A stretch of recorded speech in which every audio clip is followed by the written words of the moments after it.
नमस्कार विद्यार्थी मित्रांनो, स्वागत आहे तुमचं आजच्या नवीन व्हिडिओमध्ये. तर आज आपण 26 जानेवारी ते 1 फेब्रुवारी दरम्यानच्या खूप महत्त्वाच्या चालू घडामोडी पाहत आहोत. तर आजचा आपला व्हिडिओ वीकली करंट अफेअर्सचा व्हिडिओ असणार आहे आणि या व्हिडिओमध्ये आपण 30 प्रश्न आणि त्याचे स्पष्टीकरण पाहणार आहोत. तर विद्यार्थी मित्रांनो, चला आपल्या पहिल्या प्रश्नाला सुरुवात करूया. तर 2026 मध्ये एकूण किती व्यक्तींना पद्म पुरस्कार देण्यात आले आहेत? तर याचे योग्य उत्तर ऑप्शन सी 131 व्यक्तींना. एकूण किती? तर 131. तर याविषयी आपण शॉर्टमध्ये महत्त्वाची माहिती पाहून घेऊयात. तर विद्यार्थी मित्रांनो, 2026 मध्ये एकूण 131 मान्यवरांना प्रतिष्ठित पद्म पुरस्कार जाहीर झाले आहे. तर यामध्ये एकूण 5 पद्मविभूषण, 13 पद्मभूषण आणि 113 पद्मश्री पुरस्कारांचा समावेश आहे आणि हे पुरस्कार कला, क्रीडा, समाजसेवा, सार्वजनिक व्यवहार अशा विविध क्षेत्रांतील उल्लेखनीय कार्यासाठी दिले जात आहेत. यानंतर 2026 पद्म पुरस्कारांची प्रमुख वैशिष्ट्ये देखील आपण खालीलप्रमाणे पाहून घेऊयात. तर विद्यार्थी मित्रांनो, या पुरस्काराची एकूण संख्या लक्षात ठेवा सर्वांनी. एकूण आहे 131 आणि या पुरस्काराचे प्रकार 5 आहेत. पद्मविभूषण, 13 पद्मभूषण आणि 113 पद्मश्री पुरस्कार आहेत. आणि विशेषतः यामध्ये 19 महिला, 6 परदेशी आणि 16 मरणोत्तर पुरस्कारांचा समावेश आहे. आणि विद्यार्थ्यांनो, प्रमुख विजेते तर अभिनेता धर्मेंद्र पद्मविभूषण मरणोत्तर मिळाला यांना, आणि क्रिकेटपटू रोहित शर्मा यांना पद्मश्री देण्यात आला, आणि गायिका अलका याज्ञिक यांना पद्मभूषण देण्यात आला, आणि क्रिकेटर हरमनप्रीत कौर यांना पद्मश्री आणि उद्योजक उदय कोटक यांना पद्मभूषणने सन्मानित करण्यात आले आहे.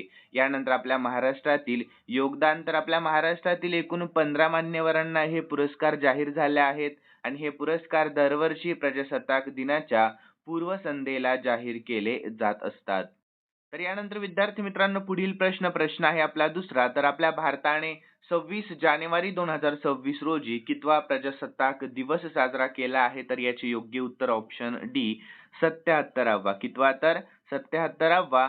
तर विद्यार्थ्यांनो, आपल्या भारताने 26 जानेवारी 2026 रोजी आपला 77वा प्रजासत्ताक दिवस नुकताच साजरा केला. तर 26 जानेवारी 1950 रोजी भारतीय संविधान अंमलात आले आणि भारत एक प्रजासत्ताक राष्ट्र बनले होते. तर त्या दिवसापासून दरवर्षी हा उत्सव मोठ्या उत्साहामध्ये साजरा केला जात असतो. यानंतर पुढील प्रश्न आहे आपला तिसरा. तर आपल्या महाराष्ट्राचे उपमुख्यमंत्री अजित पवार यांच्या विमानाच्या अपघातामध्ये कोणत्या ठिकाणी मृत्यू झाला? तर याचे योग्य उत्तर आहे ऑप्शन डी बारामती. कोणत्या? तर बारामती. तर विद्यार्थी मित्रांनो, याविषयी आपण शॉर्टमध्ये महत्त्वाची माहिती देखील पाहून घेऊयात.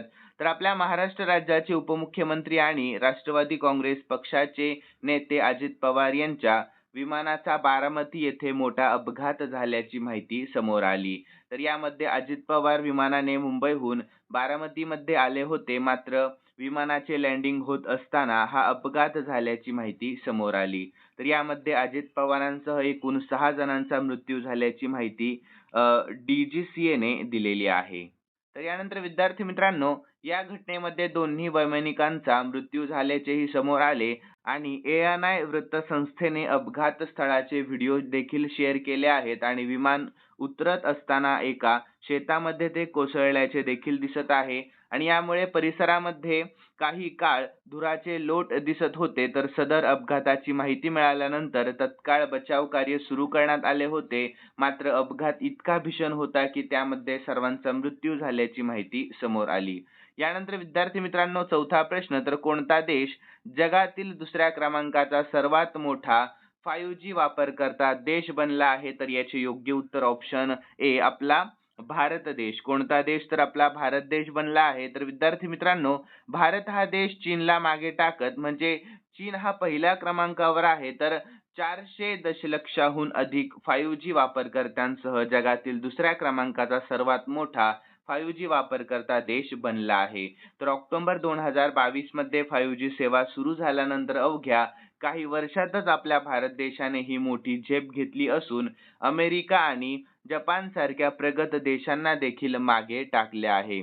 यानंतर विद्यार्थ्यांनो, पाचवा प्रश्न. तर ऑस्ट्रेलियातील कोणती नदी जगातील सर्वात जुनी नदी म्हणून घोषित करण्यात आली आहे? तर याचे योग्य उत्तर ऑप्शन सी फिंक नदी. काय नदीचे नाव आहे? तर फिंक नदी. तर विद्यार्थ्यांनो, ऑस्ट्रेलियातील फिंक नदी, जिला स्थानिक लारापिंटा नावानेही ओळखले जाते, तर जगातील सर्वात जुनी नदी ती मानली जाते. तर अंदाजे 300 ते 400 दशलक्ष वर्षापूर्वींची ही नदी डायनासोरच्या काळापूर्वीपासून अस्तित्वात आहे आणि ही नदी मध्य ऑस्ट्रेलियातून वाहते आणि भूवैज्ञानिक दृष्ट्या अत्यंत प्राचीन मानली जाते. यानंतर विद्यार्थी मित्रांनो, 6वा प्रश्न, तर आपल्या महाराष्ट्राच्या सातारामध्ये सापडलेल्या सिसिलियनच्या नवीन प्रजातीला काय नाव देण्यात आले आहे? तर विद्यार्थी मित्रांनो, सिसिलियनची नवीन प्रजाती म्हणजे काय? तर देवगांडूळची नवीन प्रजाती. ठीक आहे, सर्वांनी लक्षात ठेवा. तर याविषयी महत्त्वाची माहिती पाहूया. तर विद्यार्थी मित्रांनो, याचे योग्य उत्तर काय असणार आहे? तर ऑप्शन बी, तर जेनिओफिस वाल्मिकी. काय? तर जेनिओफिस वाल्मिकी. तर विद्यार्थी मित्रांनो, आपल्या महाराष्ट्राच्या सातारा जिल्ह्यामध्ये सापडलेल्या सिसिलियनच्या म्हणजेच देवगांडूळच्या नवीन प्रजातीला जिजिनिओफिस वाल्मिकी असे नाव देण्यात आलेले आहे. तर यानंतर पुढील प्रश्न 7वा पाहून घेऊयात. तर विद्यार्थी मित्रांनो, 2026 नुसार कोणते शहर आपल्या भारतातील सर्वात सुरक्षित शहर ठरले आहे? तर याचे योग्य उत्तर ऑप्शन बी, मंगळुरू हे शहर. कोणते शहर? तर मंगळुरू हे. तर विद्यार्थ्यांनो, जानेवारी 2026 मधील ताज्या आकडेवारीनुसार मंगळुरू कर्नाटक मधील हे आपल्या भारतातील सर्वात सुरक्षित शहर ठरले आहे. तर महत्वाची माहिती पाहूयात शॉर्ट मध्ये. तर नुंबेओ सेफ्टी इंडेक्स 2026 या जागतिक निर्देशांक मध्ये मंगळुरूने 74.4 गुणांसह आपल्या भारतामध्ये प्रथम क्रमांक पटकावला आहे. तर जगातील जागतिक स्तरावर हे शहर 46व्या क्रमांकावर आहे, हे सर्वांनी लक्षात ठेवा. आणि तर सुरक्षित शहरे देखील आपण पाहूयात. तर या यादीमध्ये मंगळुरू नंतर अहमदाबाद दुसरे, जयपूर तिसरे आणि कोइंबतूर चौथे या शहरांचा क्रमांक लागतोय. तर यानंतर विद्यार्थ्यांनो, पुढील प्रश्न 8वा, तर रोहित शर्माला कोणत्या क्षेत्रामध्ये पद्मश्री पुरस्कार जाहीर झाला आहे? तर याचे योग्य उत्तर ऑप्शन सी, क्रीडा या क्षेत्रामध्ये. कोणत्या? तर क्रिकेट क्रीडा या क्षेत्रामध्ये. तर विद्यार्थ्यांनो, भारतीय क्रिकेट संघाचा कर्णधार रोहित शर्मा याला क्रीडा म्हणजेच क्रिकेटमध्ये या क्षेत्रात 2026 चा प्रतिष्ठित पद्मश्री पुरस्कार जाहीर झाला आहे. तर 2024 चा T20 विश्वचषक जिंकून देणे आणि आंतरराष्ट्रीय क्रिकेटमधील उत्कृष्ट कामगिरीसाठी त्याला हा सन्मान देण्यात आला आहे. तर महत्त्वाचे मुद्दे देखील पाहून घेऊयात. तर क्षेत्र कोणते आहे? तर क्रीडा क्षेत्र आहे क्रिकेटमधील. आणि पुरस्कार पद्मश्री पुरस्कार आपल्या भारताचा चौथा सर्वोच्च नागरी सन्मान हा आहे. कारण 2024 T20 विश्वचषक विजय, नेतृत्व आणि उत्कृष्ट फलंदाजीसाठी हा पुरस्कार देण्यात आलेला आहे. आणि रोहित सोबतच महिला क्रिकेट संघाची कर्णधार हरमनप्रीत कौर हिलाही 2026 चा पद्मश्री पुरस्कार जाहीर करण्यात आला आहे. यानंतर विद्यार्थ्यांनो, 9वा प्रश्न, तर शुभांशु शुक्ला कोण आहेत ते? तर अंतराळवीर शुभांशु शुक्ला यांना कोणता सर्वोच्च शौर्य पुरस्कार जाहीर झाला? तर याचे योग्य उत्तर ऑप्शन सी, अशोक चक्र हा. कोणता? तर अशोक चक्र हा. तर विद्यार्थी मित्रांनो, याविषयी आपण शॉर्ट मध्ये महत्वाची माहिती पाहून घेऊयात. तर विद्यार्थी मित्रांनो, भारतीय अंतराळवीर आणि भारतीय हवाई दलाचे अधिकारी ग्रुप कॅप्टन शुभांशु शुक्ला यांना आपल्या भारताचा सर्वोच्च शांतताकालीन शौर्य पुरस्कार म्हणजेच अशोक चक्र हा जाहीर झालेला आहे. तर या पुरस्काराबाबतची महत्वाची माहिती आपण खालीलप्रमाणे पाहून घेऊयात. तर सन्मान 77व्या प्रजासत्ताक दिनानिमित्त 26 जानेवारी 2026 या दिवशी राष्ट्रपती द्रौपदी मुर्मू यांनी त्यांना हा पुरस्कार प्रदान केला, कारण आंतरराष्ट्रीय अंतराळ स्थानकाला भेट देणारे ते पहिले भारतीय ठरले आहेत. तर त्यांच्या ऐतिहासिक अंतराळ मोहिमेदरम्यान म्हणजेच एक्सिओम 4 या दाखवलेले असाधारण धैर्य आणि शौर्याबद्दल त्यांना हा सन्मान देण्यात आला आहे. तर विद्यार्थी मित्रांनो, याचे महत्त्व काय? तर हा सर्वोच्च शांतताकालीन शौर्य पुरस्कार मिळवणारे ते पहिले भारतीय अंतराळवीर ठरले आहेत. तर यानंतर विद्यार्थी मित्रांनो, पुढील प्रश्न 10वा पाहूया. तर संघटित गुन्हेगारी नष्ट करण्यासाठी कोणत्या राज्यामध्ये ऑपरेशन प्रहार सुरू करण्यात आले आहे? तर याचे योग्य उत्तर आहे ऑप्शन सी, पंजाब या. कोणत्या? तर पंजाब या. तर विद्यार्थी मित्रांनो, संघटित गुन्हेगारी, गँगस्टर आणि त्यांच्या नेटवर्कला मोडून काढण्यासाठी पंजाब सरकारने ऑपरेशन प्रहार ही राज्यव्यापी मोहीम नुकतीच सुरू केलेली आहे. आणि जानेवारी 2026 मध्ये सुरू करण्यात आलेल्या या 72 तासांच्या विशेष मोहिमेमध्ये परदेशातून कार्यरत असणाऱ्या 60 हून अधिक गुंडांच्या साक्षीदारांवर आणि आर्थिक नेटवर्कवर 2000हून अधिक पोलीस पथकांनी कारवाई केलेली आहे. यानंतर पुढील प्रश्न 11वा, तर इराण मधील भारतीयांना देशामध्ये परत आणण्यासाठी आपल्या भारताने कोणते ऑपरेशन राबवले आहे? तर याचे योग्य उत्तर ऑप्शन सी, ऑपरेशन स्वदेश. कोणते? तर ऑपरेशन स्वदेश. तर विद्यार्थी मित्रांनो, ऑपरेशन स्वदेश काय आहे हे आपण पाहून घेऊयात सविस्तरपणे. तर जानेवारी 2026 मध्ये इराणमधील वाढती अस्थिरता आणि हिंसाचार यामुळे तेथील सुमारे 10,000 ते 12,000 भारतीयांच्या सुरक्षिततेचा प्रश्न निर्माण झाला आहे. तर या पार्श्वभूमीवर भारत सरकारने ऑपरेशन स्वदेश सुरू केले आहे आणि 16 जानेवारी 2026 रोजी या मोहिमेअंतर्गत पहिले विशेष विमान तेहरानहून दिल्लीमध्ये दाखल झाले. तर यामध्ये प्रामुख्याने वैद्यकीय शिक्षण घेणारे विद्यार्थी आणि व्यावसायिकांचा समावेश आहे. यानंतर 12वा प्रश्न, तर विद्यार्थी मित्रांनो 2026 नुसार सलग 10व्या वर्षी कोणते शहर जगातील सर्वात सुरक्षित शहर ठरले आहे? तर याचे योग्य उत्तर ऑप्शन डी, अबुधाबी हे शहर. कोणते शहर? तर अबुधाबी. तर विद्यार्थी मित्रांनो 2026 च्या आकडेवारीनुसार संयुक्त अरब अमिरातीची म्हणजेच UAE राजधानी अबुधाबी सलग 10व्या वर्षी जगातील सर्वात सुरक्षित शहर ठरले आहे. तर महत्त्वाचे मुद्दे पाहून घेऊया. तर इंडेक्स, तर नुम्बेओ या जागतिक डेटाबेस मध्ये प्रसिद्ध केलेल्या ग्लोबल सेफ्टी इंडेक्स 2026 नुसार ही क्रमवारी जाहीर करण्यात आली आहे. यानंतर विद्यार्थ्यांना सुरक्षा स्कोर, तर या वर्षाच्या निर्देशांक मध्ये अबुधाबीने 88.9 गुण मिळवून प्रथम स्थान पटकावले आहे. यानंतर 13वा प्रश्न, तर बजाज पुणे ग्रँड टूर 2026 या आंतरराष्ट्रीय सायकल स्पर्धेचे वैयक्तिक विजेतेपद कोणी जिंकले आहे? तर याचे योग्य उत्तर ऑप्शन बी, ल्यूक मुडगवे यांनी. कोणी? तर ल्यूक मुडगवे यांनी न्यूझीलंड मधील. तर विद्यार्थी मित्रांनो बजाज पुणे ग्रँड टूर 2026 या प्रतिष्ठेच्या आंतरराष्ट्रीय सायकल स्पर्धेमध्ये न्यूझीलंडच्या ल्यूक मुडगवे याने वैयक्तिक विजेतेपद जिंकले आहे. तर ली निंग स्टार संघाकडून खेळवणाऱ्या ल्यूक मुडगवेने ही ऐतिहासिक 5 दिवसीय स्पर्धा गाजवत पहिले विजेतेपद पटकावले आहे. यानंतर 14वा प्रश्न, तर आपल्या महाराष्ट्रातील एकूण किती जणांना पद्म पुरस्कार 2026 ने सन्मानित करण्यात आले आहे? तर विद्यार्थी मित्रांनो खूप महत्त्वाचा प्रश्न आहे, सर्वांनी या प्रश्नाकडे लक्ष द्या. तर याचे योग्य उत्तर आहे ऑप्शन सी, एकूण 15 जणांना. किती जणांना? तर 15 जणांना. तर याविषयी सविस्तर माहिती पाहूयात आपण. तर 2026 च्या प्रजासत्ताक दिनाच्या पूर्वसंध्येला जाहीर करण्यात आलेल्या पद्म पुरस्कारांच्या यादीमध्ये आपल्या महाराष्ट्रातील एकूण 15 मान्यवरांचा समावेश करण्यात आला आहे. किती मान्यवर आहेत? तर 15 आहेत. तर यानंतर विद्यार्थी मित्रांनो या पुरस्कारांचे श्रेणीनुसार वर्गीकरण आपण खालीलप्रमाणे पाहून घेऊया. तर पद्मविभूषण एक जणाला देण्यात आला, तर कोण आहेत ते? तर प्रसिद्ध अभिनेते धर्मेंद्र यांना मरणोत्तर देण्यात आला. तर यांना कला क्षेत्रातील योगदानासाठी हा बहुमान मिळालेला आहे. आणि पद्मभूषण एकूण 3 जणांना. तर यामध्ये प्रसिद्ध गायिका अलका याज्ञिक, प्रसिद्ध जाहिरात तज्ञ पीयूष पांडे यांना मरणोत्तर मिळाला आणि उद्योजक उदय कोटक यांचा यामध्ये समावेश आहे. विद्यार्थी मित्रांनो पद्मश्री एकूण 11 जणांना देण्यात आला. तर यामध्ये क्रिकेटपटू रोहित शर्मा, तमाशा कलाकार रघुवीर खेडकर, डॉक्टर आर्मिडा फर्नांडिस, अशोक खाडे, सतीश शहा मरणोत्तर आणि इतर मान्यवरांचा गौरव देखील यामध्ये करण्यात आला आहे.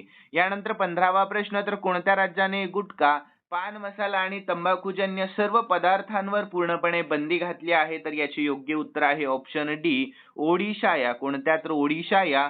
तर विद्यार्थी मित्रांनो याविषयी आपण शॉर्ट मध्ये महत्त्वाची माहिती पाहून घेऊया. तर आपल्या भारतातील अनेक राज्यांनी गुटखा आणि पान मसाल्यावर पूर्णपणे बंदी घातली आहे, परंतु ओडिशा सरकारने अलीकडेच जानेवारी 2026 मध्ये राज्यातील गुटखा, पान मसाला, जर्दा, खैनी आणि सर्व प्रकारच्या तंबाखू व निकोटीन युक्त पदार्थांच्या उत्पादन, साठवणूक आणि विक्रीवर पूर्णपणे बंदी घातलेली आहे. यानंतर 16वा प्रश्न, 27 ते 30 जानेवारी दरम्यान भारत ऊर्जा सप्ताह 2026 चे आयोजन कोठे करण्यात येत आहे? तर याचे योग्य उत्तर आहे ऑप्शन सी, गोवामध्ये. कोठे? तर गोवामध्ये.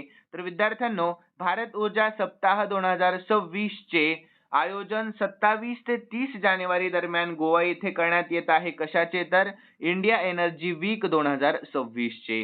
तर या कार्यक्रमाचे मुख्य ठिकाण दक्षिण गोव्यातील बेतूल येथील प्रगत प्रशिक्षण संस्था कोणती तर ONGC ही संस्था. तर विद्यार्थी मित्रांनो ॲडव्हान्स ट्रेनिंग इन्स्टिट्यूट आहे ही तर ATI आहे. तर यामध्ये पंतप्रधान नरेंद्र मोदी यांनी नवी दिल्लीतून दूरदृश्य प्रणालीद्वारे व्हर्च्युअल पद्धतीने या सप्ताहाचे उद्घाटन केले आहे. यानंतर 17वा प्रश्न, तर माओवाद्यांवर ऑपरेशन मेगाबुरू कोणत्या राज्यामध्ये राबवण्यात आले आहे? तर याचे योग्य उत्तर ऑप्शन बी झारखंड या. कोणत्या तर झारखंड या. तर विद्यार्थी मित्रांनो याविषयी शॉर्टमध्ये आपण महत्त्वाची माहिती पाहून घेऊया. तर माओवाद्यांविरुद्धचे ऑपरेशन मेगाबुरू हे झारखंड राज्यामध्ये नुकतेच राबवण्यात आले आहे. तर या मोहिमेची काही महत्त्वाची वैशिष्ट्ये देखील आपण या ठिकाणी पाहून घेऊयात. तर विद्यार्थी मित्रांनो ठिकाण तर काय आहे? तर हे ऑपरेशन झारखंडमधील पश्चिम सिंहभूम जिल्ह्यातील सरंडा जंगल परिसरामध्ये जानेवारी 2026 मध्ये राबवले गेले आहे. तर सहभागी दले तर या मोहिमेमध्ये केंद्रीय राखीव पोलीस दलाचे म्हणजे CRPF चे कोब्रा कमांडो आणि झारखंड पोलीस संयुक्तपणे सहभागी होते आणि याचा उद्देश आहे नक्षलवादी नेत्यांचा नायनाट करणे आणि त्यांचे बाले किल्ले उद्ध्वस्त करणे हा या मोहिमेचा मुख्य उद्देश होता. तर यानंतर विद्यार्थी मित्रांनो पुढील प्रश्न आहे 18वा. तर उपमुख्यमंत्री अजित पवार यांच्याकडे कोणत्या खात्याचे मंत्रीपद होते? तर याचे योग्य उत्तर आहे ऑप्शन सी वित्त व नियोजन व राज्य उत्पादन शुल्क होते. सर्वांनी लक्षात ठेवा ऑप्शन सी व डी योग्य उत्तर असणार आहे. तर विद्यार्थी मित्रांनो याविषयी महत्त्वाची माहिती पाहून घेऊयात. तर उपमुख्यमंत्री अजित पवार यांच्याकडे सध्याच्या महायुती सरकारमध्ये प्रामुख्याने वित्त म्हणजेच फायनान्स आणि नियोजन म्हणजे प्लॅनिंग ही महत्त्वाची मंत्रिपदे होती. तर विद्यार्थी मित्रांनो 21 डिसेंबर 2024 रोजी झालेल्या अधिकृत खाते वाटपानुसार त्यांच्याकडे खालील खाती देण्यात आली होती. कोणकोणती? तर वित्त व नियोजन, राज्य उत्पादन शुल्क आणि या व्यतिरिक्त त्यांच्याकडे क्रीडा व युवक कल्याण आणि अल्पसंख्याक विकास या खात्यांचा अतिरिक्त कार्यभारही सोपवण्यात आलेला होता. तर यानंतर विद्यार्थी मित्रांनो अजित पवार यांनी आपल्या राजकीय कारकिर्दीमध्ये विक्रमी 6 वेळा आपल्या महाराष्ट्राचे उपमुख्यमंत्री म्हणून पद भूषवले असून त्यांनी अनेकदा राज्याचा अर्थसंकल्पही सादर केला आहे आणि बीड जिल्ह्याचे पालकमंत्री म्हणून राज्याचे उपमुख्यमंत्री अजित पवार कार्यरत होते. तथापि ताज्या बातम्यांनुसार 28 जानेवारी 2026 मध्ये उपमुख्यमंत्री अजित पवार यांचे एका विमान अपघातामध्ये दुर्दैवी निधन झालेले आहे. तर विद्यार्थी मित्रांनो अजित पवार तर 18 जानेवारी 2025 रोजी त्यांची बीडच्या पालकमंत्रीपदी नियुक्ती करण्यात आली होती आणि पूर्वीचे पालकमंत्री कोण होते बीडचे? तर त्यांच्या आधी धनंजय मुंडे हे बीडचे पालकमंत्री होते. यानंतर विद्यार्थी मित्रांनो पुढील प्रश्न 19वा. तर कोणत्या भारतीय क्रिकेटपटूला मानद डॉक्टरेट पदवी प्रदान करण्याची घोषणा करण्यात आली आहे? तर याचे योग्य उत्तर ऑप्शन सी रोहित शर्मा. कोणाला? तर रोहित शर्माला. तर विद्यार्थी मित्रांनो याविषयी शॉर्टमध्ये महत्त्वाची माहिती पाहूयात. तर भारतीय क्रिकेट संघाचा कर्णधार रोहित शर्मा याला अजिंक्य DY पाटील विद्यापीठाकडून प्रतिष्ठित मानद डॉक्टरेट पदवी प्रदान करण्याची मोठी घोषणा करण्यात आली आहे. तर क्रिकेटमधील अतुलनीय योगदान आणि उत्कृष्ट नेतृत्वासाठी हा सन्मान देण्यात आला आहे. तर विद्यार्थी मित्रांनो पुढील प्रश्न आहे आपला 20वा. तर आपल्या महाराष्ट्रातील पहिले स्वातंत्र्य आणि बालस्नेही पॉक्सो न्यायालय कोठे उभारण्यात येत आहे? तर याचे योग्य उत्तर ऑप्शन सी पुण्यामध्ये. कोठे? तर पुण्यामध्ये उभारण्यात येत आहे. तर विद्यार्थी मित्रांनो याविषयी आपण शॉर्टमध्ये महत्त्वाची माहिती देखील पाहून घेऊयात. तर आपल्या महाराष्ट्रातील पहिले स्वातंत्र्य आणि बालस्नेही पॉक्सो न्यायालय पुणे शिवाजीनगर जिल्हा व सत्र न्यायालय परिसर येथे उभारण्यात येत आहे. तर याविषयी आपण शॉर्टमध्ये महत्त्वाचे मुद्दे देखील पाहून घेऊयात. तर याचा उद्देश काय आहे? तर बाललैंगिक अत्याचाराचे खटले जलद गतीने निकाली काढणे आणि मुलांना भीतीमुक्त वातावरण देणे. यानंतर वैशिष्ट्य काय असणार आहे? तर ही 4 मजली वातानुकूलित इमारत पूर्णपणे बालस्नेही म्हणजेच चाइल्ड फ्रेंडली असेल, ज्यामध्ये मुलांसाठी खेळण्याचे क्षेत्र, समुपदेशन कक्ष आणि पीडित साक्षीदारांसाठी विशेष सुविधा देखील असणार आहेत. तर विद्यार्थी मित्रांनो प्रकल्प कोणता? तर हे न्यायालय पुणे महानगर प्रदेश विकास प्राधिकरणाच्या माध्यमातून उभारले जात आहे आणि हे न्यायालय पुण्यातील मेट्रो प्रकल्पाच्या कामाच्या बदल्यामध्ये उभारले जात असून यामुळे बालकांच्या सुरक्षेसाठी एक सुरक्षित कायदेशीर वातावरण निर्माण होण्यास खूप मदत देखील होणार आहे.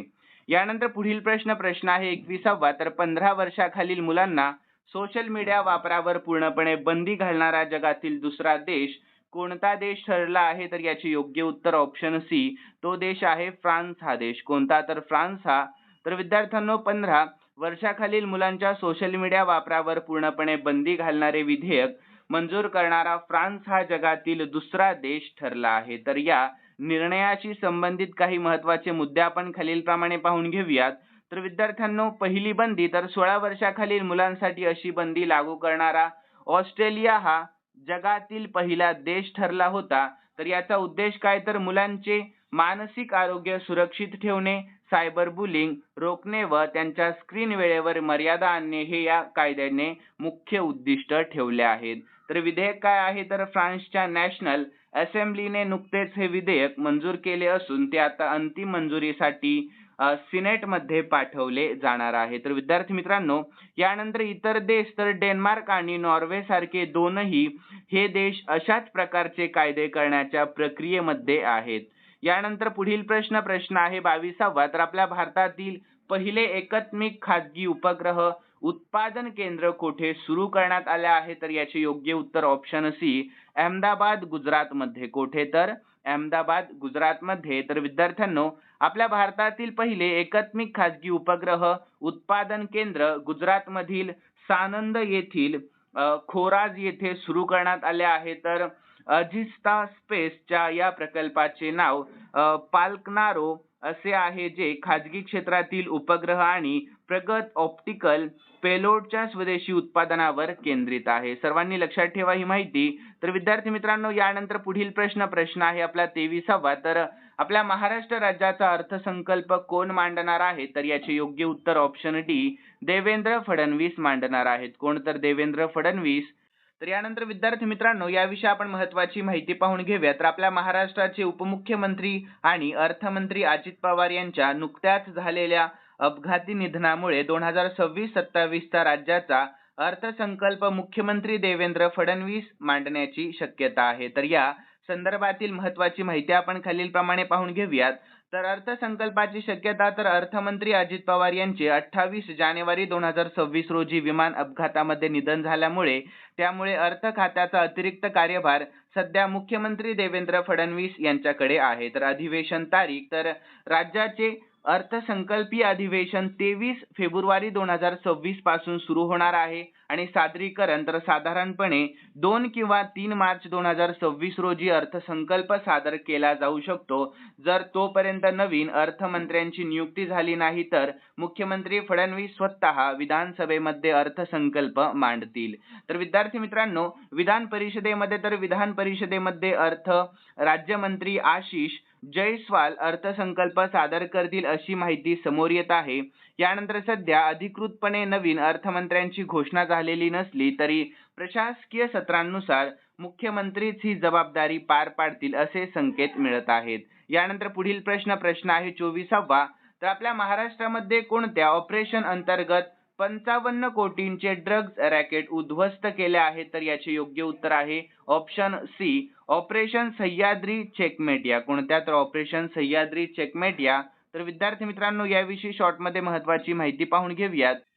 तर विद्यार्थी मित्रांनो, आपल्या महाराष्ट्रातील सातारा जिल्ह्यामध्ये ऑपरेशन सह्याद्री चेकमेट अंतर्गत 55 कोटी रुपयांचे ड्रग्ज रॅकेट उद्ध्वस्त करण्यात आले आहे. तर महसूल गुप्तचर संचालनालयाने म्हणजेच DRIने जानेवारी 2026 मध्ये ही कारवाई केली, ज्याची महत्त्वाची माहिती आपण खालीलप्रमाणे सविस्तरपणे पाहूया. तर विद्यार्थी मित्रांनो, स्थळ तर कराड तालुक्यातील एका दुर्गम गावामध्ये पाचुपतेवाडी पोल्ट्री फार्मच्या नावाखाली हा कारखाना चालवला जात होता. तर विद्यार्थी मित्रांनो, जप्ती कशी? तर पथकाने सुमारे 22 किलो मेफेड्रोन जप्त केले, ज्याची आंतरराष्ट्रीय बाजारपेठेमध्ये किंमत एकूण 55 कोटी रुपये अशी आहे. तर या प्रकरणी कूक उत्पादक, फायनान्स आणि पोल्ट्री फार्म मालकासह 5 ते 6 जणांना अटक देखील करण्यात आली आहे. आणि वैशिष्ट्य काय आहेत याचे? तर तपास यंत्रणांना गुंगारा देण्यासाठी हा मोबाईल मॅन्युफॅक्चरिंग युनिट वारंवार आपली जागा बदलत होता. यानंतर पुढील प्रश्न आहे 25वा. महत्त्वाचा प्रश्न आहे, सर्वांनी या प्रश्नाकडे लक्ष द्या. तर विद्यार्थी मित्रांनो, CRPF उपमहानिरीक्षक म्हणजेच DIG पदी नुकतीच कोणाची नियुक्ती करण्यात आलेली आहे, तर याचे योग्य उत्तर आहे ऑप्शन सी, रविशंकर छबी यांची. कोणाची? तर रविशंकर छबी यांची नुकतीच नियुक्ती करण्यात आली आहे. तर विद्यार्थ्यांनो, केंद्रीय राखीव पोलीस दलाच्या म्हणजेच CRPFच्या उपमहानिरीक्षक DIG पदी अलीकडेच खालील IPS अधिकाऱ्यांची नियुक्ती करण्यात आली आहे.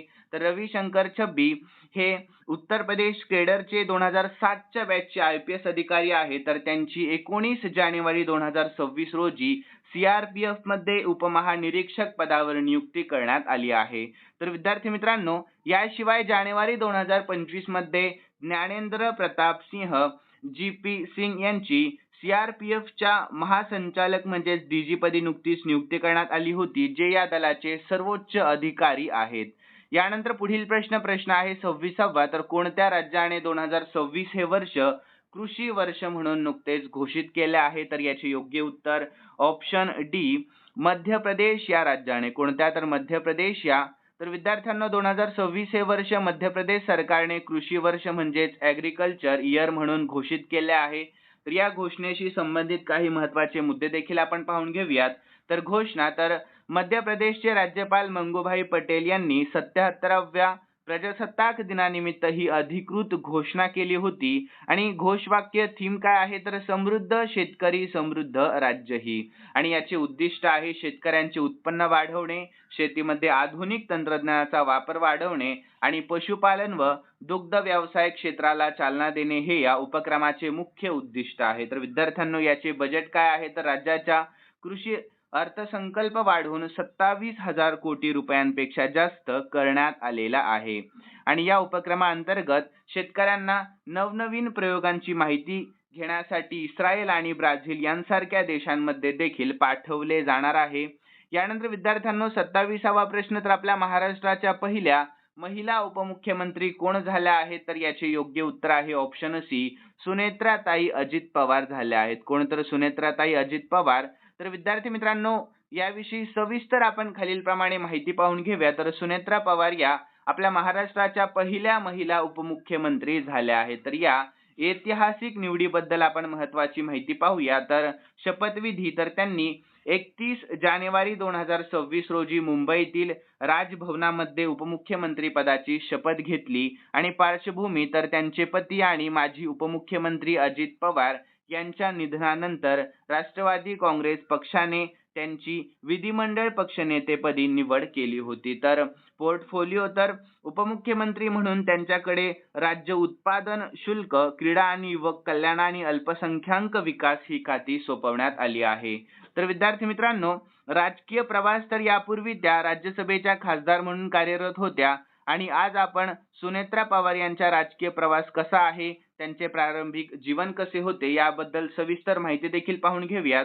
तर विद्यार्थी मित्रांनो, कोण आहेत सुनेत्रा पवार? तर सुनेत्रा पवार यांचा जन्म 18 ऑक्टोबर 1963 रोजी धाराशिव मध्ये झाला. आणि सुनेत्रा पवार यांना जन्मापासून राजकीय वारसा देखील लाभलेला आहे. आणि माजी मंत्री पद्मसिंह पाटील हे त्यांचे वडील आहेत. आणि 1985 मध्ये सुनेत्रा पवार आणि अजित पवार यांचे लग्न झाले होते. आणि या लग्नानंतर सुनेत्रा पवार या प्रसिद्धीपासून खूप दूर राहिल्या. मात्र गेल्या काही वर्षापासून त्या प्रचारादरम्यान अजित पवारांसोबत दिसल्या होत्या. आणि त्यांनी 2024 ची लोकसभा निवडणूकही लढवली होती, मात्र यामध्ये त्यांचा पराभव झाला होता. त्यानंतर त्या राज्यसभेवर निवडून गेल्या. यानंतर विद्यार्थ्यांनो, सुनेत्रा पवार काय करतात? तर सुनेत्रा पवार या सध्या राष्ट्रवादी काँग्रेस पक्षाच्या नेत्या आहेत आणि राज्यसभेच्या खासदार देखील आहेत. तसेच त्या बारामती टेक्सटाईल कंपनीच्या अध्यक्षा देखील आहेत. आणि त्यांनी सामाजिक, शैक्षणिक आणि पर्यावरणीय कार्यामध्ये सक्रिय सहभागी नोंदवला आहे. आणि 2010 मध्ये सुनेत्रा पवार यांनी एन्व्हायरमेंटल फोरम ऑफ इंडिया ची स्थापना देखील केली आहे. सर्वांनी ही माहिती लक्षात ठेवा, खूप महत्त्वाची आहे. तर विद्यार्थी मित्रांनो, ही संस्था सेंद्रिय शेती, पर्यावरण संरक्षण आणि शाश्वत विकासासाठी काम करते. आणि शिक्षण क्षेत्रामध्ये त्यांचे काय योगदान आहे हे देखील आपण पाहून घेऊयात. तर सुनेत्रा पवार यांनी समाजकारणासह शैक्षणिक क्षेत्रातही महत्त्वाचे योगदान दिले आहे. तर त्या ग्रामीण भागातील विद्यार्थ्यांना दर्जेदार शिक्षण देण्यावर लक्ष केंद्रित करणाऱ्या विद्या प्रतिष्ठान या शैक्षणिक संस्थेच्या विश्वस्त देखील आहेत आणि या अनुभवाचा त्यांना आगामी काळामध्ये मोठा फायदा देखील होण्याची शक्यता आहे. यानंतर सुनेत्रा पवार यांच्या नावावर होणारा हा विक्रम, तर सुनेत्रा पवार यांनी उपमुख्यमंत्री पदाची शपथ घेताच त्यांच्या नावावर एक मोठा विक्रम झाला, तर त्या महाराष्ट्राच्या पहिल्या महिला उपमुख्यमंत्री ठरल्या. तर या अगोदर कोणत्याही महिलेने या पदावर काम केलेले नाही, तर पवार घराण्याचा राजकीय वारसा पुढे चालवण्याचे काम आता त्या करणार आहेत. तर विद्यार्थी मित्रांनो, संपूर्ण राज्यातून उपमुख्यमंत्री पदासाठी सुनेत्रा पवार यांना उपमुख्यमंत्री बनण्याची मागणी करण्यात येत होती. त्यानंतर आता त्यांच्या नावावर शिक्कामोर्तब झालेले आहे. यानंतर विद्यार्थ्यांनो, पुढील प्रश्न आहे 28वा. तर आर्थिक सर्वेक्षण 2025-26 नुसार एप्रिल 2026 पासून भारतीय अर्थव्यवस्थेचा अंदाजित विकास दर एकूण किती आहे? तर याचे योग्य उत्तर ऑप्शन सी 6.8% ते 7.2% असं आहे. सर्वांनी ही माहिती लक्षात ठेवा. खूप महत्त्वाचा प्रश्न आहे. तर विद्यार्थी मित्रांनो, आर्थिक सर्वेक्षण 2025-26 नुसार एप्रिल 2026 पासून सुरू होणाऱ्या आर्थिक वर्ष 2026-27 साठी भारतीय अर्थव्यवस्थेचा अंदाजित विकास दर म्हणजेच रिअल जीडीपी ग्रोथ 6.8% ते 7.2% च्या दरम्यान राहण्याची शक्यता आहे. यानंतर या सर्वेक्षणातील काही महत्त्वाचे मुद्दे देखील आपण खालीलप्रमाणे पाहून घेऊयात. तर आर्थिक वर्ष 2025-26 मध्ये चालू वर्ष, तर या वर्षासाठी विकास दराचा अंदाज 7.4% वर्तवण्यात आला आहे आणि मध्यकालीन क्षमता, तर आपल्या भारताची संभाव्य विकास क्षमता आता 7% च्या आसपास पोहोचली आहे. तर महागाई, तर एप्रिल ते डिसेंबर 2025 च्या काळामध्ये किरकोळ महागाई दर 1.7% इतका ऐतिहासिक नीचांकी राहिलेला आहे. यानंतर पुढील प्रश्न 29वा. तर ऑस्ट्रेलियन महिला T20 संघाची कर्णधार म्हणून कोणाची नुकतीच नियुक्ती करण्यात आली आहे? तर याचे योग्य उत्तर आहे ऑप्शन डी सोफी मोलिनक्स यांची. कोणाची? तर सोफी मोलिनक्स यांची.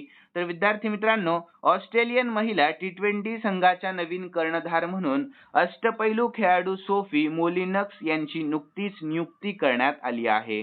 यानंतर पुढील प्रश्न आहे 30वा आणि शेवटचा प्रश्न आहे. विद्यार्थी मित्रांनो, सर्वांनी या प्रश्नाकडे लक्ष द्या. तर नमो लक्ष्मी योजनेअंतर्गत कोणत्या राज्य सरकारने मुलींसाठी 1250 कोटी रुपयांची आर्थिक मदत नुकतीच जाहीर केली आहे? तर याचे योग्य उत्तर ऑप्शन डी गुजरात या. कोणत्या? तर गुजरात या राज्य सरकारने.